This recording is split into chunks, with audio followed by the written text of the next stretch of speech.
Jazzcast Pros. Welcome to the Grace and Grind podcast. This is the space where power meets purpose. And this podcast is for my fellow powerhouses, a woman who has perfected the art of appearing fine, but silently suffering and privately unraveling on the inside. This may be due to shame, grief, rejection, or even buried trauma. Well, today that's over. I am Dr. Pamela Brown-Grinion, CEO of Totally Unique Educational Consultants. I would like to be your new executive coach. I have helped thousands of women just like you heal from the inside out and walk in their authenticity. We're talking about after you vanquish the ghost in the nursery, okay?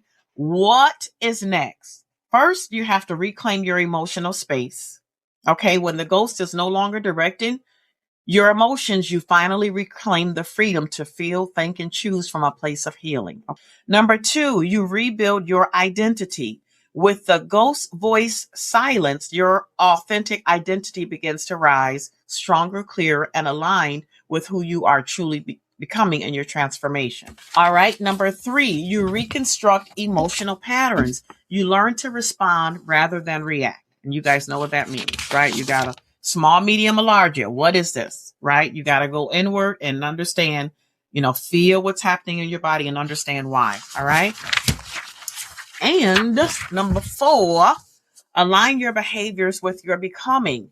Identity isn't just who you say you are. It's who you show up as every day. That's a huge one for me because I pride myself in showing up authentically as my totally unique self. What you see is what you get. You like it or love it. It's on you because I'm doing the best I can with what I have, right? And I know it's extraordinary. I have to believe that about me, right? I know it's fabulous. That's just what I've grown into. You would never hear me say that when I was younger. I would never consider myself extraordinary and fabulous, but baby, let me tell you something.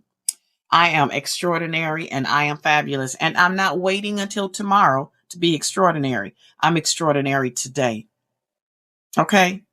I'm extraordinary today. What's everything on the wall? Hard to read. Oh, these are all of my degrees and certifications and licenses that I have acquired through my years of lifetime education. So this is my me wall. Whenever I feel like I can't do something or I get discouraged, I recall my past victories, which are these, and I look at them and say, okay, if I did that, I can do this.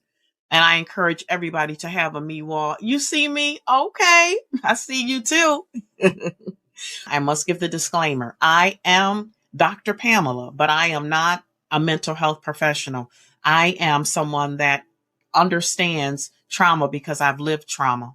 And because I understand it, I took courses in trauma-informed care, and now I can train people on trauma. So I am a trauma practitioner. Oh, and I'm also a certified leadership coach, executive leadership coach. So I've combined my leadership, my etiquette, and my trauma under one umbrella, and I call it emotional etiquette. And so that's what I teach people, how to change their behavioral responses from their traumatic experiences. So we're going to jump right into number 5. After we've vanquished the ghost in the nursery, what should we be doing next? You should be creating a new legacy. Okay. Without the ghost directing your future, you become the architect of a new emotional lineage. You become the architect. So now we've traced our trauma genealogy. We know why we are the way we are, right? We've gone all the way back to we've gone all the way back to our birth stories.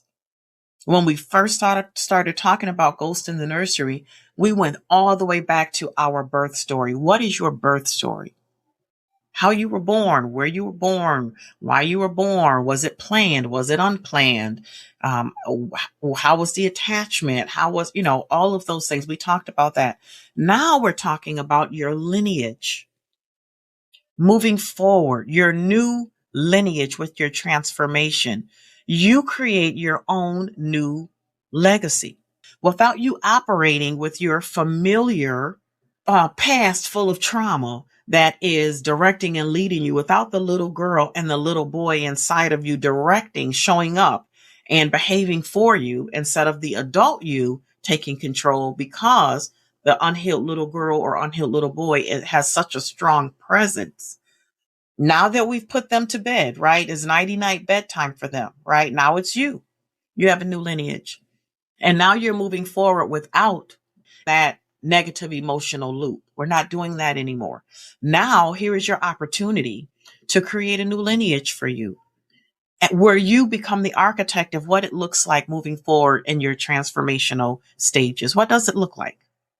Your new concept is the story that you tell yourself who you are. You tell yourself who you are, not your ghost. Your ghost is no longer dictating who you are. Your internal dialogue is not about fear. It's not about pain. It's not about self-defeat. It's not about your unforgiveness. It's not about your fear. It's not about you're not feeling safe. It's not about that anymore. We're creating a new lineage moving forward.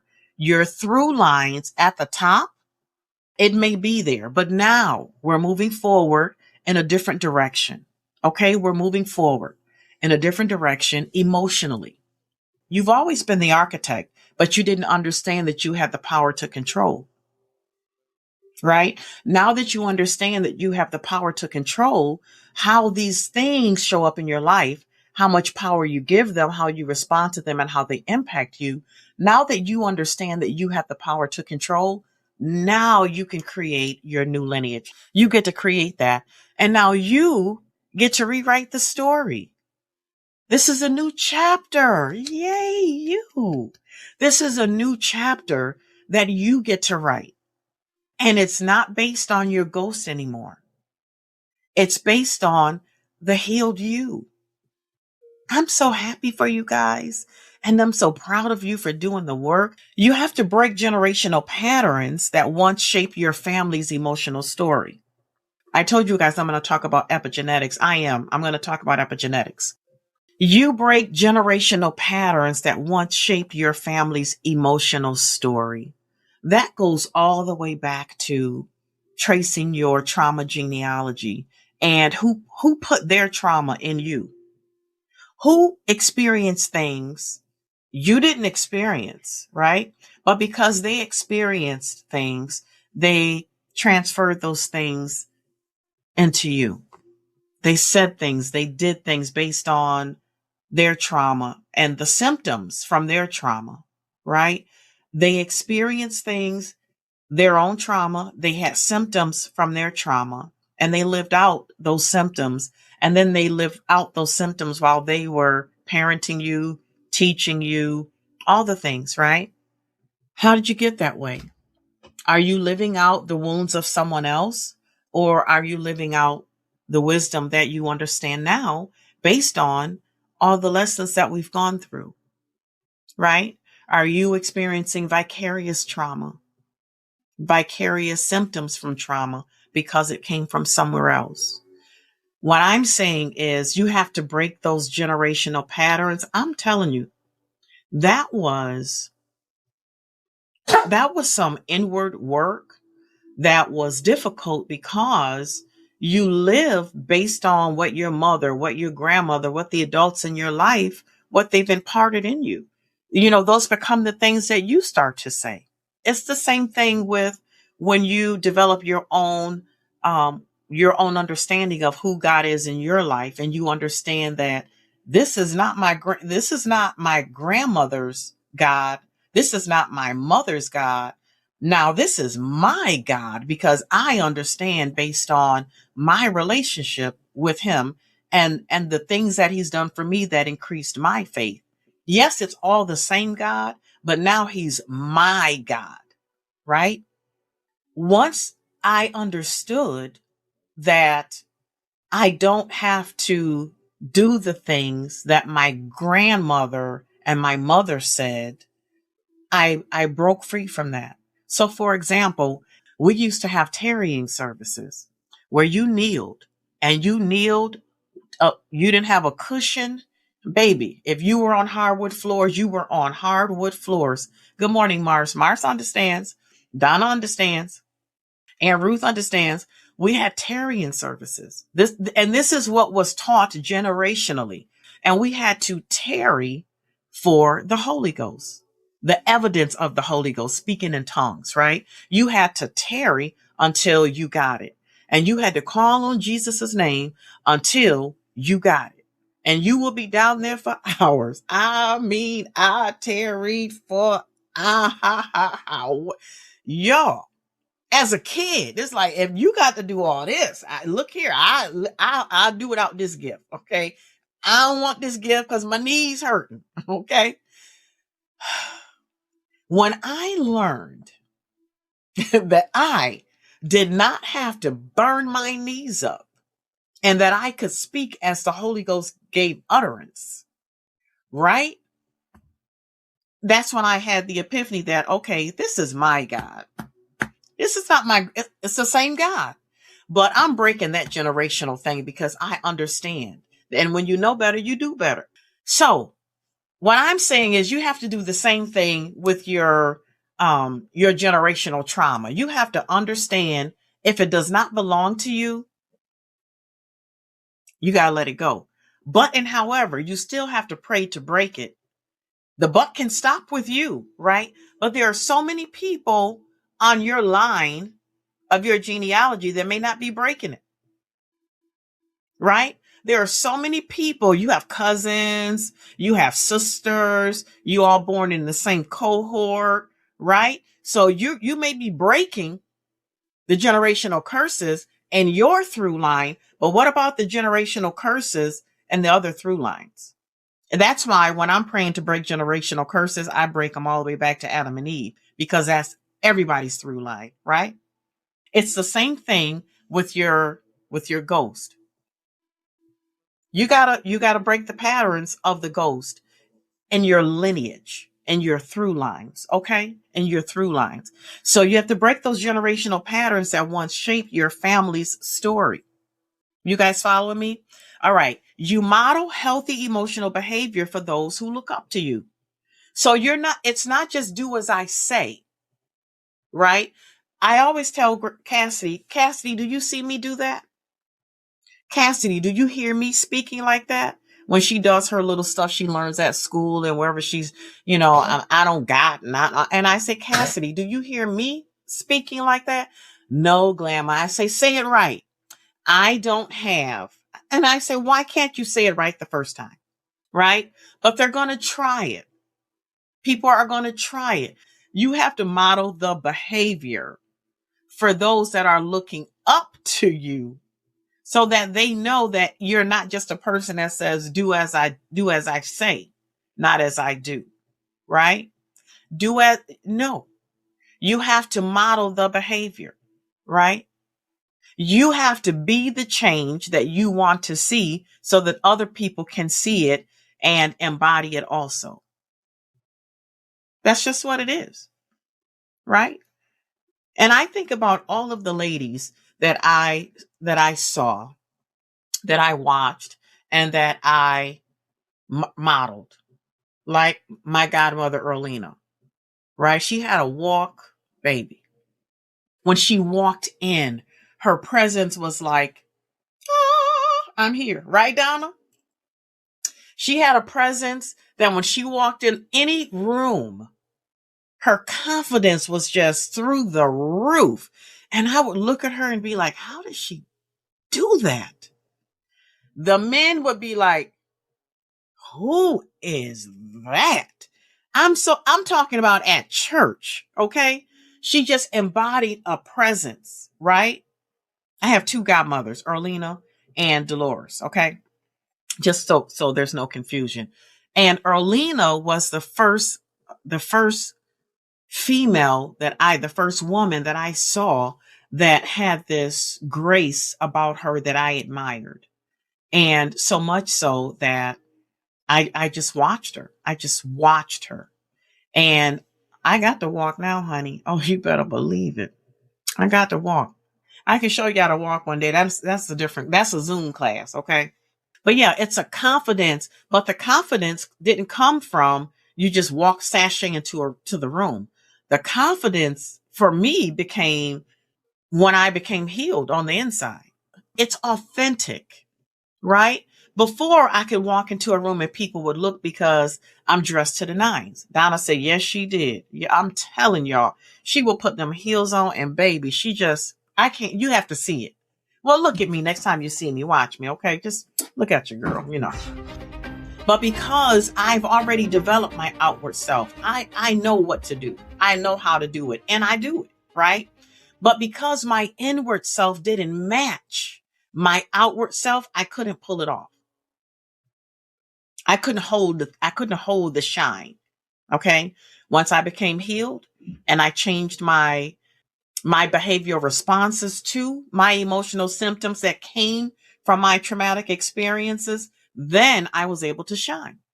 And I model that. So when I'm going out and I'm teaching and I'm coaching, so when I walk into the room, I want them to see that there is hope in the future. I'm intentional about that. I want to be the person that they look at and say, I want to be like that. But more importantly, I want them to be able to say, if she did it, I can do it because she came from where I came from. And I just let them know that you have to do the hard work. I didn't just throw some clothes on and walk in here. Like I had to do the hard work. Okay. So I am embodying and I'm showing up as the person that I want people to see, number one, but I'm saying you should aspire. You should aspire to be healed on the inside. I can help you do the stuff on the outside. That's the easy part. I'm not worried about that. We'll get to the finishing touches. We'll get to that. But it's that inner work, right? I want to do the inner work first. All right. So you model the healthy emotional behavior for those who look up to you. That is key. You build relationships based on truth, trust, and emotional integrity. Let me tell you what I can't stand. I can't stand a duplicitous person. What is a duplicitous person? A person that's going to say this over here, talking out both sides of their face. A person that's talking out, as we used to say, talking out of both sides of your neck. Two-faced. Notice I didn't say two-faced it because that's not a word. So let's change our vocabulary lexicon and let's get it right. Two-faced, not two-faced it. I can't stand a duplicitous person. And I can't stand a person that will stand in front of people with their representative and then be somebody else with me. Right in front of these people, I'm going to be yourself. Be yourself. You guys have gotten all the different sides of me because that's who I am. I'm a little funny. I'm a little quirky. I'm a little, sassy. I'm very polished. I'm a little bit bougie, just a little bit, but don't get it twisted now. I still got the hood in me. Okay. I'm still, listen, ain't gonna do nothing, but it's still in there. It's still in there. So listen, I'm delivered from some things, but I'm not delivered from everything, right? But I'm delivered from a lot of things. I'm not delivered from everything. Okay. Keep that in mind next time you try to be duplicitous with me. No, I'm serious though. You have to be in relation, give people your authentic self. And let me tell you why that's important. Let me do a gift, for example. I'm in a relationship with someone and they give you a gift. You don't like the gift, but you don't want to hurt their feelings. And so next year you get a gift that's similar. Why? Because you're not showing up in the relationship with truth. You're saying thank you. Oh my God. Oh, I love it so much. Oh my God. And then you call your best friend and be like, girl, guess what this just gave me? He gave me a toaster for Christmas. This is a real situation. Okay. This is not for play. Oh, thank you so much. We needed a new toaster. Yes. But I should have said, this is the family's gift. So I'm waiting on, okay, this is for the family, right? This should have had family on it, right? Not Pam. Said, I unwrapped a toaster for Christmas, right? A toaster because we needed a toaster. Oh my goodness. This was my first husband, y'all. My first husband. Just give me the money, and it's only one person that can really shop for me. Y'all know who that is. Really? Y'all know, I mean, I never have to say I don't like that. Never have to say I don't like it. It's always right. Now, Marseille, you coming along? My cousin Marseille, he's coming along. We've been window shopping for some things the past few days, and he found me some shoes, and I did buy them. So, yes, right. But if you don't like something, say you don't like it. Also, if someone asks you, if you're in a relationship with someone, I don't care if it's your friend, your sister, your mama, your husband, your boo, whatever, your girlfriend, whatever, your partner, whatever. If they ask you a question, give them the real answer. Don't floss over it and say, or gloss over it and say, because you don't want to hurt feelings. No, you can tell the truth and you can be honest. It's your delivery, right? Well, this happened. It really made me feel uncomfortable when you did that, right? And please don't do that again, right? Or when you said that, that really hurt my feelings. If you don't say that, guess what? You're probably going to get your feelings hurt again. Mar said, I'm learning. Listen, I love it. We've been having a good time together. All right. So be authentic in your relationships when you're creating your new legacy, because if people are surrounding you and this is the circle that you're creating, if you can't be honest with those people, then they probably should not be a part of your inner circle. If you can't be honest with the people in your circle, they probably shouldn't be in your inner circle. But regardless of who it is, be honest, okay? Tell the truth. And when you're operating, make sure that you're operating with emotional integrity. That means you're doing the right thing for them and for you. When nobody's watching, you're making the right decisions because they're the right decisions to make. My Nana used to tell me that sometimes you have to do things for other people's sake. And then there are times when you can't do something for other people's sake. You can't do it, right? So something you have to do for other people's sake, I can be dog dead tired, right? But I know I have to show up for somebody because it's time to show up. Then I got to show up. There are sometimes when I can't show up, but I let my money show up in my stead because if I have too many things, then I can't show up, right? But I still let my money show up. I'm showing up. But sometimes your presence is required, right? Sometimes you just gotta go. Now, some things that you can't do for other people's sake, if I have someone in my circle and they are doing something or saying something that is contrary to personal growth and development, I can't listen to that, but for so long. I gotta tell you the truth, right? I can't go along with it if it's not kosher. And that's an example of something you can't do for other people's sake. I'm not going to let you do anything to harm yourself. I'm not going to let you do anything that is, if you're on a negative emotional loop, I'm going to help you get off of that. And if you're on it, don't try to pull me in on it because I'm not coming. Okay. And I'm going to let you know that I can't because I'm protecting my peace. That's for my sake. Okay. That's emotional integrity for me. But for other people, sometimes you have to help people protect themselves because they don't know how to. Yeah. For other people's sake. Okay. So build your relationships on trust, truth, and emotional integrity. Do the right thing because it's the right thing to do. I know sometimes we want to do the right thing because we think it's the right thing for us, but it may not be the right thing for somebody else. And sometimes you have that situation. Well, it's the lesser of two evils and I got to pick something. As long as you're moving with integrity,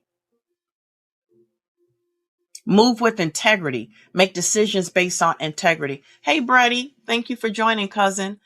Move with integrity. Okay. Operate with integrity. Be truthful.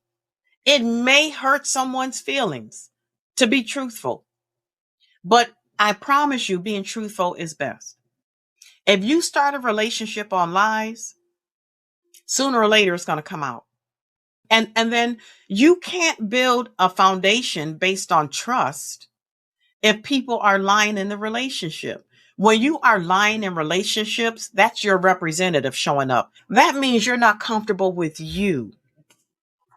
You can't build a relationship that is solid if it's not built on truth and trust, if it's not built with emotional integrity. And furthermore, you can't have a good relationship with yourself if the relationship with yourself is not built on truth, trust, and emotional integrity. What do you mean by that, Dr. Pam? If you look at yourself inwardly and you know you have ghosts that have been haunting you for years, and you tell yourself that I'm good, I'm 59 years old, I'm good, that happened a long time ago, and you know you're not good, that's not a relationship with yourself built on truth, trust, or emotional integrity. If you know you are not healed, and you know that the little girl or the little boy still rises up in you without your permission and cuts a fool, and you don't acknowledge it, and you say that's just the way I am. I've always been like this. God ain't through with me yet. That is you not being authentic with you. That's not trust. That's not truth. And that's not emotional integrity. So get it together. Here are your reflective questions. Facebook, you ready? Mars, you ready on Facebook for the questions? Number 1, what generational pattern am I breaking? Ask yourself that. Not am I going to break? I wrote this question like this with intentionality. Okay. What generational pattern am I breaking? Intentionally, not what am I going to do? We've been working on this, guys, for a week. What are you doing? What generational patterns are you breaking? What generational curses are you breaking? All the way back to Adam and Eve. We're not playing with this thing. And this is not a question, Mars. This is a build on that I'm saying. You're building on to, you're modeling what you want people to see, the younger people in the family, the people close to you. All right. So the question is, what generational pattern am I breaking? Number 2, what legacy of emotional health do I want to leave behind? That means I'm teaching the younger people in the family, I'm teaching them emotional etiquette. So what legacy of emotional health do I want to leave behind? What do I want people to remember about me? Right? What do I want people to remember about me and my emotional health? Like, I want people to remember that Dr. Pam was on top of her game with helping people. And that was her crusade to help people change their behavioral responses to trauma and to become emotionally healthy. I want you guys to remember that about me, not just that she's the queen of etiquette. I want you to, she helped me. Like, she really helped me. All right. Question number 3. How does my healing impact those around me? Are people around you being healed? Do people understand that you're on a healing journey? Have you invited anyone on this healing journey with you? Have you shared? Have you told people that I'm healing? It's helping me. I'm changing my behavioral responses to my emotional symptoms. I'm changing. Come on over. The table is spread, honey. Dine sufficiently. Are you inviting people to the table? All right. Now, that was question 3. Guys, I gotta go. Renee said my entire house. That's what I'm talking about, Renee. We have to heal as a family. Okay, we gotta pray as a family. We gotta change as a family. That way, when I change my behavioral responses, it don't look foreign to you. Okay, because you understand what's going on. Now, guys, it's 9:00. I gotta jump on my other class. You know what I'm gonna say. I love you guys with my whole heart. I love you. I do. All right, folks, that's all we have time for. I thank you so much for joining the Grace and Grind podcast. I'm your host, Dr. Pamela Brown-Grinion, and until next time, And always remember to create your totally unique day on purpose.